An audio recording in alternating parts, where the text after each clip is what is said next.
اور پھر حضرت مولا علی کرم اللہ وجہہ وہ ہستی پاک ہے، خیبر فتح نہیں ہو رہا تھا، میرے آقا نے ارشاد فرمایا کل میں جھنڈا اس شخص کو دوں گا جو اللہ اور اس کے رسول سے پیار کرتا ہے، اللہ اور اس کے رسول اس سے پیار کرتا ہے۔ اور حضرت مولا علی کو بلایا، عرض کی دوستوں نے حضور ان کو اشوب چشم ہے، ایک آنکھ میں تکلیف ہے اس لیے موجود نہیں، تو میں بلائے گئے۔ کریم آقا علیہ السلام نے لعاب دہن نکالا، حضرت مولا علی کی آنکھ پہ لگایا، آنکھ درست ہو، شفا میرے آقا کے پاس موجود ہوتی۔ اور یہ لعاب دہن میرے آقا کا، اس میں تو کوئی ایسی تاثیر تھی کہ حضرت سلیمان فارسی ایران سے گئے تھے، فارسی بولتے تھے، صحابہ کرام عربی بولتے تھے، مسئلہ بنا رہتا تھا کہ ان کو فارسی کی سمجھ نہیں آتی تھی صحابہ کرام کو، اور حضرت سلیمان فارسی کو عربی کی سمجھ نہیں آتی تھی۔ صحابہ کرام نے ایک دن عرض کر دیا، یا رسول اللہ یہ کوئی مسئلہ حل فرمائے، ایک دوسرے کی بات سمجھ نہیں آتی۔ میرے آقا نے یہ نہیں فرمایا کہ کچھ دنوں کا حضرت سلیمان فارسی عربی لینگویج کا کورس کر لیں، یا آپ لوگ کوئی دنوں کے لیے فارسی پڑھ لیں، نہیں، میرے آقا نے حضرت سلیمان فارسی کو بلایا اور فرمایا اپنا منہ کھولو۔ انہوں نے منہ کھولا، میرے آقا نے یہی اپنا لعاب دہن حضرت سلیمان فارسی کے منہ میں ڈالا، ان کو عربی بولنا۔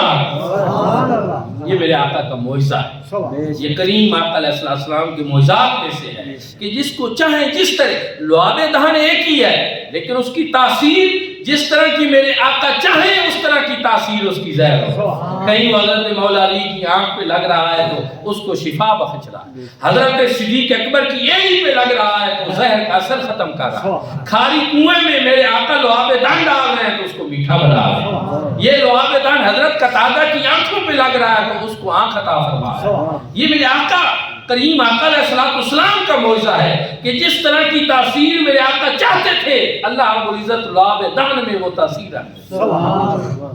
تو حضرت مولا علی کی آنکھوں پہ لعاب دہن لگائے اور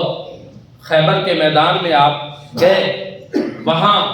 عرب کا نامی گرامی پہلوان مرب، اس سے آپ کا سامنا ہوا، اس نے رضیہ اشعار پڑھی کہ میں مرب ہوں، میرا نام میری ماں نے مرب رکھا ہے، سارا خیبر مجھے جانتا ہے۔ علی حیدر کرار نے کہا میں بھی اللہ کا شیر ہوں، میری ماں نے بھی میرا نام اسد شیر رکھا ہے، اور پھر ایک ہی بار سے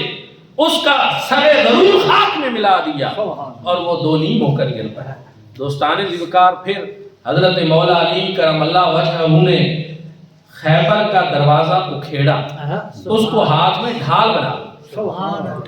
علماء دیوبند کے ایک عالم دین ہیں مولانا علامہ ابو الحسن علی ندوی،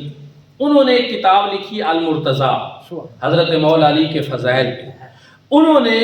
وہاں یہ روایت لکھی حضرت جابر رضی اللہ تعالیٰ عنہ کے حوالے سے کہ حضرت جابر بیان کرتے ہیں کہ حضرت مولا علی نے دروازہ اکھیڑا، اس کو ڈھال بنا دیا، اور پھر اس پہ وہ ایک دو اور روایات لکھتے ہیں کہ اس دروازے کو بعد میں 8 لوگوں نے اٹھانا چاہ نہیں اٹھا سکتے، پھر انہوں نے یہ روایت لکھی کہ اس کو 40 لوگوں نے مل کر دروازے کو اٹھایا تو تب اٹھا سکتے۔ پھر اس پہ وہ ایک حاشیہ اور نوٹ لگاتے ہیں، وہ کہتے ہیں کیا ایسا ممکن ہے کہ 40 بندے جس دروازے کو اٹھا سکے اس کو اکیلا علی اٹھائیں؟ وہ کہتے ہیں یہ ممکن ہے اس لیے کہ عقائد اہل سنت میں ہے کہ کرامات اولیاء حق ہیں، اور علی تو ولی نہیں ہے، اولیاء اللہ کے سردار، وہ جب چاہیں ایسی کرامت دکھا سکتے، ان کے لیے کوئی مسئلہ نہیں ہے، علی تو شیر خدا ہے، علی اولیاء اللہ کے سردار ہیں، اس لیے ہی میرے مولا علی شیر خدا کرم اللہ وجہ کی کرامت ہے کہ وہ خیبر کا دروازہ جس کو 40 لوگ اٹھاتے تھے، علی نے اس کو اٹھا کر ڈھال بنایا، یہ اللہ نے ان کو طاقت دی۔ اسی لیے حضرت اقبال بھی کہتے ہیں کہ تیری خاک میں ہو گر شرط تو خیال فقر و غنا نہ کر، کہ فقط جنان جمی پر ہے مدار قوت ہے۔ اللہ رب العزت کی بارگاہ میں یہ دعا ہے کہ اللہ رب العزت ہم سب کو اہل بیت کی محبت نصیب فرمائے، صحابہ اکرام کی محبت نصیب فرمائے، اور ان پاک باز ہستیوں سے ہمیشہ عقیدت اور محبت رکھے۔